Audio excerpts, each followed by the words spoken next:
السلام علیکم ورحمۃ اللہ وبرکاتہ۔ الحمد للہ وکفی وسلام علی عبادہ الذین اصطفی، اما بعد۔ اعوذ باللہ من الشیطان الرجیم، بسم اللہ الرحمن الرحیم۔ من عمل صالحا من ذکر او انثى وهو مؤمن فلنحيينه حياة طيبة ولنجزينهم أجرهم بأحسن ما كانوا يعملون۔ صدق الله العظيم۔ رب اشرح لي صدري ويسر لي أمري واحلل عقدة من لساني يفقهوا قولي۔ سبحانك لا علم لنا إلا ما علمتنا إنك أنت العليم الحكيم۔ درود شریف پڑھ لیں۔ اللہم صل علی محمد وعلی آل محمد کما صلیت علی ابراہیم وعلی آل ابراہیم انک حمید مجید۔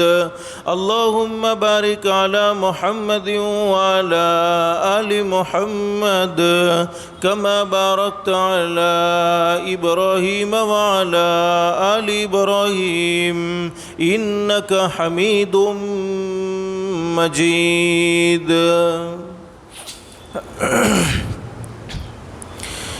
گرامی قدر علماء کرام، بزرگان محترم اور میرے پیارے دوستو، اللہ کا ہم سب پر بہت بڑا احسان اور بہت بڑا کرم ہے کہ اللہ نے ہم سب کو تھوڑی دیر کے لیے اپنے گھر میں یعنی مسجد میں جمع فرمایا۔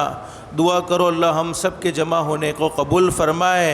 اور حدیث شریف میں حضرت اقدس نبی کریم صلی اللہ علیہ وسلم کا ارشاد علی ہے کہ جمعہ کے دن ایک گھڑی ایسی ہوتی ہے، اس گھڑی میں بندہ اپنے پروردگار عالم سے جو بھی سوال کریں اللہ پاک اس کے سوال کو ضرور قبول فرماتے ہیں۔ اللہ سے دل سے دعا کر لو، اللہ تو نے اپنے فضل و کرم سے جیسے ہمیں یہاں مسجد میں جمع فرمایا، اللہ کے لیے کوئی مشکل نہیں، اللہ ہم سب کو جنت الفردوس میں بھی جمع فرمائے۔ اور حدیث شریف میں فرمایا نبی کریم صلی اللہ علیہ وسلم نے جمعہ کا دن عید الفطر اور عید الاضحیٰ سے بھی بڑھ کر ہے۔ یہاں تک کہ حدیث میں فرمایا نبی کریم صلی اللہ علیہ وسلم نے جمعہ کے دن کی 2 رکعت نماز باقی دنوں کی 1000 رکعت نماز سے افضل ہے، اور جمعہ کے دن کی 1 تسبیح باقی دنوں کی 1000 تسبیح سے افضل ہے۔ اسی لیے جتنا ہو سکے نیکی کے کام جمعہ کے دن زیادہ کرتے رہنا چاہیے۔ لیکن چونکہ مختصر سا وقت ہے اس لیے مجھے مختصر سے وقت میں بات یہ بتلانی ہے۔ یہ مبارک مہینے چل رہے ہیں، حج کے مہینے، اور آنے والے ایام ان قریب قربانی کے ایام بھی شروع ہونے والے ہیں۔ لیکن اس وقت ہم دنیا کی حالت کو دیکھ رہے ہیں۔ سب سے پہلے ہم سب کا یہ عقیدہ ہونا چاہیے، ہم سب کا یہ ایمان ہونا چاہیے، آج تک جو کچھ ہوا وہ بھی اللہ نے کیا، ابھی جو کچھ ہو رہا ہے وہ بھی اللہ ہی کر رہے ہیں، اور آئندہ جو کچھ ہونے والا ہے وہ بھی ہمارا پیدا کرنے والا اللہ ہی کرنے والا ہے۔ لیکن اس وقت چونکہ دنیا کا جو حال ہوا ہے ہم اپنی آنکھوں سے دیکھ رہے ہیں، ایسے حالات میں ہمیں کیا کرنا چاہیے؟ اور ایک بات یاد رکھو، زمین پر جیسے اعمال ہوتے ہیں آسمان سے ویسے فیصلے نازل ہوتے ہیں، اور ہم سب کا یہ عقیدہ کرنے دھرنے والی ذات اللہ کی ہے۔ لیکن مختصر سے وقت میں آپ کو ایک بہت بڑا خزانہ دینا چاہتا ہوں، اور یہ خزانہ میں اپنی طرف سے نہیں دیتا، ہمارے آقا حضرت محمد الرسول اللہ صلی اللہ علیہ وسلم نے اپنی امت کو دیا ہے۔ ہم سب چاہتے ہیں کہ ہمارا ہر آنے والا دن جانے والے دنوں سے بہتر بن جائے۔ بولو چاہتے کہ نہیں چاہتے؟ ہر ایک کی یہ خواہش ہوتی ہے کہ میرا ہر ہر آنے والا دن جانے والے دنوں سے بہتر بن جائے۔ اور میرے بھائیوں، اللہ سے ایسی عزت مانگنی چاہیے جس کے بعد کبھی ذلت نہ ہو، اللہ سے ایسی مالداری مانگنی چاہیے جس کے بعد کبھی غربت نہ ہو، اللہ سے ایسی خوشحالی مانگنی چاہیے جس کے بعد کبھی تنگحالی نہ ہو۔ لیکن اس وقت میں آپ کو ایک خزانہ دینے جا رہا ہوں، ہمارے آقا حضرت محمد الرسول اللہ صلی اللہ علیہ وسلم نے اپنی امت کو دیا۔ اگر اس خزانے کو ہم نے اپنی زندگی میں شامل کر لیا، اپنی زندگی میں داخل کر لیا، اللہ کی ذات علی سے امیدیں اللہ پاک دنیا میں بھی عزتوں کے فیصلے فرمائے گا اور مرنے کے بعد کی زندگی میں بھی اللہ پاک عزتوں کے فیصلے فرمائے گا، اور ہر آنے والا دن جانے والے دنوں سے بہتر ہوگا، اور زندگیوں میں وہ سکون و اطمینان ہوگا، زندگیوں میں وہ سکون و اطمینان ہوگا کہ نہ کورونا وائرس کی بیماری ہمیں متاثر کر سکتی ہے، نہ لاک ڈاؤن ہمیں متاثر کر سکتا ہے، بلکہ زندگی اطمینان قلب، زندگیوں میں اللہ پاک اطمینان قلب نصیب فرمائے گا۔ علماء جانتے، بخاری شریف میں حدیث موجود ہے، حدیث کے بیان کرنے والے حضرت انس رضی اللہ تعالیٰ عنہ فرماتے ہیں، ایک مرتبہ ایک صحابی سخت بیمار ہوئے، اور ایسی بیماری کہ صحابی کے اندر کھڑے ہونے کی طاقت نہیں۔ بخاری شریف میں حدیث موجود ہے، ایسی بیماری کہ صحابی کے اندر چلنے کی طاقت نہیں ہے، بیٹھنے کی طاقت نہیں ہے۔ حضرت اقدس نبی کریم صلی اللہ علیہ وسلم کو خبر پہنچی، اور میرے بھائیوں، جب ہم ہمارے نبی حضرت محمد الرسول اللہ صلی اللہ علیہ وسلم کی زندگی کو پڑھیں گے اور سنیں گے تو یہ فیصلہ کرنے پر مجبور ہوں گے کہ ہمارے ماں باپ سے بھی زیادہ اگر ہم سے کوئی محبت کرنے والا تھا تو ہمارے آقا حضرت محمد الرسول اللہ صلی اللہ علیہ وسلم تھے۔ بخاری شریف میں حدیث موجود، ایک صحابی سخت بیمار، کھڑے ہونے کی طاقت نہیں، چلنے کی طاقت نہیں، بیٹھنے کی طاقت نہیں۔ حضرت اقدس نبی کریم صلی اللہ علیہ وسلم صحابی کی عیادت کے لیے تشریف لائے، اور کسی مسلمان جب بیمار ہو جائے، کوئی مسلمان جب کوئی ہمارا پڑوسی بیمار ہو جائے، کوئی رشتہ دار بیمار ہو جائے تو بیمار کا حال معلوم کر لیا کرو، اس لیے کہ ترمذی شریف میں حدیث موجود ہے۔ حدیث کے بیان کرنے والے حضرت ابو ہریرہ رضی اللہ تعالیٰ عنہ فرماتے ہیں، فرمایا نبی کریم صلی اللہ علیہ وسلم نے، جب میرا کوئی امتی کسی بیمار کی عیادت کے لیے یا اپنے بھائی کی ملاقات کے لیے، گھر کی ملاقاتیں کوئی معمولی چیز نہیں ہے، بلکہ حدیث میں فرمایا جب میرا کوئی امتی کسی بیمار کی عیادت کے لیے یا اپنے بھائی کی ملاقات کے لیے نکلتا ہے، اللہ پاک اس کے پیچھے ایک فرشتے کو لگا دیتے ہیں، اور وہ فرشتہ پکار کر کہتا ہے، تم کتنے بابرکت ہو، تمہارا چلنا کتنا بابرکت ہے، یقیناً تم نے اپنے ٹھکانے کو جنت میں بنا لیا۔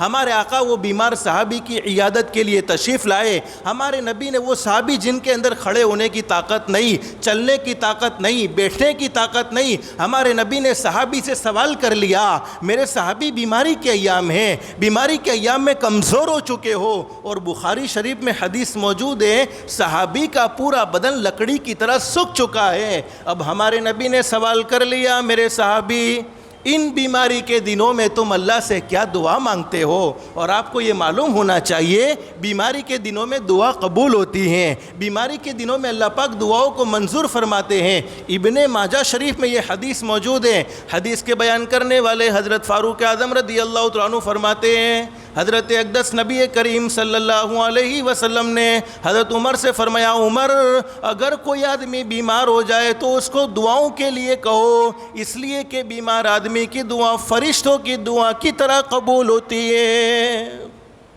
اب ہمارے نبی نے وہ بیمار صحابی سے سوال کر لیا، بیماری کے ایام میں تم اللہ سے کیا مانگتے ہو؟ بیماری کے ایام میں تم اللہ سے کون سی دعا مانگتے ہو؟ اس لیے کہ جب مصیبت آ جاوے، جب تکلیفیں آ جاوے، جب بیماری آ جاوے، اس وقت بندہ اپنے پروردگار کو پکارتا ہے، اللہ پاک اس کی پکار کو ضرور سنتے ہیں۔ صحابی نے کہہ دیا، اللہ کے نبی میں اللہ سے دعا مانگتا ہوں، الہ العالمین دنیا کی زندگی تو شارٹ زندگی ہے، ختم ہونے والی زندگی ہے، دنیا کی زندگی تو فانی زندگی ہے، دنیا کی مختصر سی زندگی میں جتنی تکلیفیں تو مجھے دینا چاہتا ہے دے دے، جتنی آزمائشوں میں تو مجھے ڈالنا چاہتا ہے ڈال دے، لیکن آخرت کی تکلیف سے تو مجھے محفوظ فرما لینا۔ بخاری شریف میں حدیث موجود، ہمارے نبی نے صحابی کی یہ بات کو سن کر فرمایا، میرے صحابی ایسی دعا نہ مانگو، ایسی دعا تم کیوں اللہ سے مانگ رہے ہو؟ میرے بھائیو، دنیا کی تکلیف برداشت ہوتی نہیں ہوتی، نہ ہم تھوڑا سا دکھ برداشت کر سکتے ہیں، ارے گرمی برداشت نہیں ہوتی، سردی برداشت نہیں ہوتی، نہ زندگی میں کوئی اور تکلیف آ جائے برداشت نہیں ہوتا۔ صحابی کہہ رہے اللہ کے نبی، میں اللہ سے دعا یہ مانگتا ہوں، اللہ دنیا کی زندگی تو ختم ہو جائے گی، اصل زندگی تو آخرت کی زندگی ہے، اصل زندگی تو آخرت کی زندگی ہے، آخرت کی زندگی میں مجھے راحتیں چاہیے اور دنیا کی زندگی میں جتنی تکلیفیں تو دینا چاہتا ہے دے دے۔ لیکن حدیث شریف میں فرمایا، نبی کریم صلی اللہ علیہ وسلم نے صحابی سے فرمایا، میرے صحابی ایسی دعا نہ مانگو، اس لیے کہ نہ تم دنیا کی تکلیف کو برداشت کر سکتے ہو اور نہ آخرت کی تکلیف کو برداشت کر سکتے ہو۔ اب صحابی نے پوچھا، اللہ کے نبی میں کون سی دعا مانگوں؟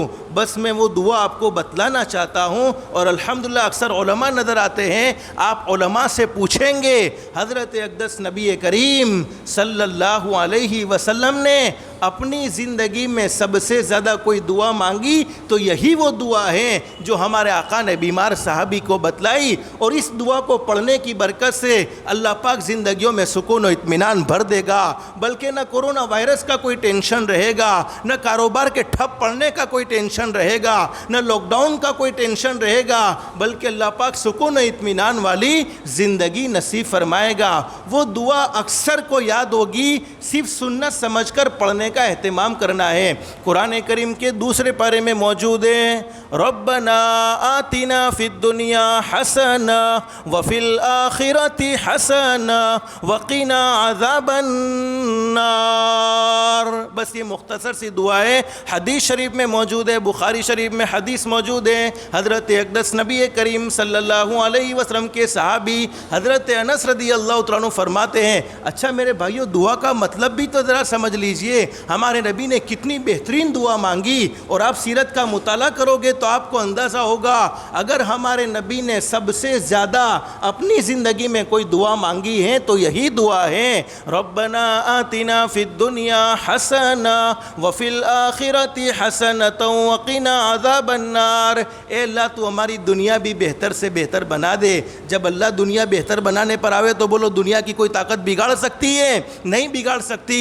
اے اللہ تو ہماری آخرت بھی بہتر سے بہتر بنا دے اور تو ہمیں جہنم کے عذاب سے محفوظ فرما لے۔ حدیث کے بیان کرنے والے حضرت انس رضی اللہ عنہ فرماتے ہیں، بیمار صحابی نے اس آیت کریمہ کو پڑھنے کا اہتمام کیا، اس دعا کو پڑھنے کا اہتمام کیا۔ یہ دعا قرآن کریم کے دوسرے پارے میں موجود ہے، اکثر کو یاد ہوگی، یاد نہیں ہے اپنے امام صاحب سے پوچھ لیں، لیکن پڑھنے کا اہتمام کرے۔ حضرت انس فرماتے ہیں رضی اللہ تعالیٰ عنہ، وہ بیمار صحابی نے اس آیت کریمہ کو پڑھنے کا اہتمام کیا جن کے اندر چلنے کی طاقت نہیں تھی، جن کے اندر کھڑے ہونے کی طاقت نہیں تھی، جن کے اندر بیٹھنے کی طاقت نہیں تھی، اللہ نے مکمل شفا نصیب فرما دی۔ علماء نے لکھا ہے کہ جو آدمی لا علاج بیماری میں مبتلا ہو جائے، ایسی بیماری کے ڈاکٹر جواب دے چکے ہیں، ایسی بیماری کے طبیب جواب دے چکے ہیں، وہ اس آیت کریمہ کو کثرت سے پڑھتا رہے، اللہ پاک اس کے ساتھ عافیت کا معاملہ فرمائے گا انشاءاللہ۔ تو میرے بھائیو، ہم سب کا یہ عقیدہ ہونا چاہیے،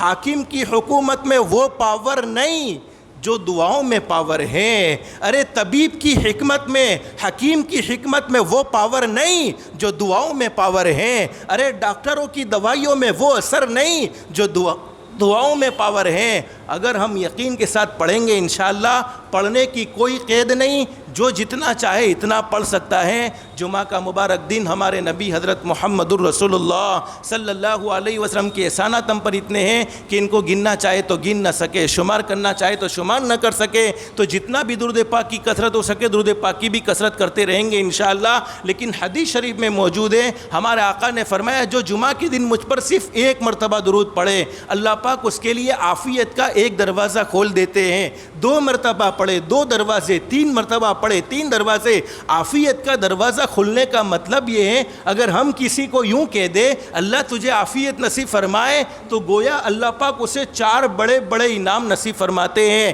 نمبر 1، اللہ پاک اسے ایسی بیماری سے محفوظ رکھتے ہیں جس بیماری میں موت ہو جاتی ہے، جیسے کینسر ہے، جیسے ہارٹ اٹیک کی بیماری ہے، اور اس زمانے میں کورونا وائرس کی بیماری ہے۔ نمبر 2، جو جمعہ کے دن درود پڑھتا ہے اللہ پاک اسے تنہائیوں کے گناہ سے، چھپ چھپ کر گناہ کرنے سے محفوظ رکھتے ہیں۔ مجلس میں تو ہم ولی ہوتے ہیں، لیکن اگر ہماری تنہائیوں کو اللہ پاک ظاہر فرما دے تو ہمارے قریب کوئی بیٹھنے کو تیار نہیں۔ اور نمبر 3، اللہ پاک اسے ظالم کے ظلم سے محفوظ رکھتے ہیں، یعنی ظالموں سے اس کا کوئی پالا پڑتا نہیں، اور اگر پالا پڑتا بھی ہے تو اللہ پاک ظالم کو مغلوب کرتے ہیں، ظالم کو مغلوب کرتے ہیں، اور جس پر ظلم کیا گیا مظلوم کو اللہ پاک غالب فرماتے ہیں، یعنی ظالموں کے ظلم سے محفوظ رکھتے ہیں۔ اور نمبر 4، اللہ پاک اسے بغیر محنت کے حلال پاکیزہ روزی نصیب فرماتے ہیں۔ تو جتنا ہو سکے اس دعا کو بھی پڑھتے رہیں گے، کہو انشاءاللہ، اور درود شریف کا بھی خاص طور پر اہتمام کریں گے انشاءاللہ، تو اللہ کی ذات عالی سے امید ہے ہمارا ہر آنے والا دن جانے والے دنوں سے بہتر ہوگا انشاءاللہ۔ اللہ سے دل سے دعا ہے اللہ ہماری دنیا بھی بہتر سے بہتر بنائے، آخرت بھی بہتر سے بہتر بنائے۔ اللہ ہم سب کو کہنے سننے سے زیادہ اخلاص، استخلاص اور استقامت کے ساتھ عمل کی توفیق نصیب فرمائے۔ آمین یا رب العالمین، وآخر دعوانا ان الحمد للہ رب العالمین۔